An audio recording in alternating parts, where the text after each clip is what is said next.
আসসালামু আলাইকুম। অত্যন্ত সুন্দর প্রশ্ন করেছেন আপনি। আমি আজকে আপনার মাধ্যমে আমার দেশবাসীকে জানাতে চাই, আমরা যে পার্টি করি, আমাদের জাকের পার্টি, আমাদের মুস্তফা আমির ফয়সাল মুজাদ্দিদি সাহেবের হাতকে দীর্ঘায়িত করার জন্য, শক্তিশালী করার জন্য, আমরা দেশের সেবা করার জন্য প্রত্যন্ত অঞ্চলে প্রত্যেকটি মানুষের, গরিব নিস্তব্ধ মানুষের পাশে দাঁড়ানোর জন্য আমরা চেয়ারম্যান স্যারের হাতকে মজবুত করতে চাই। ওনার সাথে থেকে আমরাও দেশের জন্য কাজ করতে চাই। তাই আপনাদের সকলের উদ্দেশ্যে বলবো, আমাদের প্রতীক হলো গোলাপ। আমরা সবাইকে গোলাপের প্রতীক সবার ঘরে ঘরে পৌঁছে দেওয়ার জন্য আজকে আমি আপনাদের মাধ্যমে জানাতে এসেছি। আপনারা আসুন, আমাদের জাকের পার্টি পতাকা তোলে সবাই মিলেমিশে আমরা দেশকে এগিয়ে নিয়ে যেতে চাই।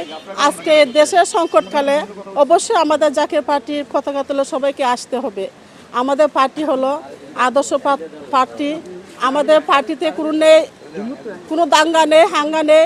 তার জন্য আমাদের পার্টি প্রচার প্রচারণা কম হচ্ছে, কারণ আমরা হলাম দয়াল নবী রাসূলের আদর্শবান হয়ে দেশের জন্য কাজ করতে চাই। আজকের মতো এ পর্যন্তই। আসুন সবাই দলে দলে জাকের পার্টির পতাকা তোলে। সবাইকে বলবো গোলাপ ফুলের সৌরভ সবার ঘরে ঘরে পৌঁছে দিবেন। ইনশাল্লাহ আমরা সবার পাশে আছি। সবাই দোয়া করবেন। আসসালামু আলাইকুম।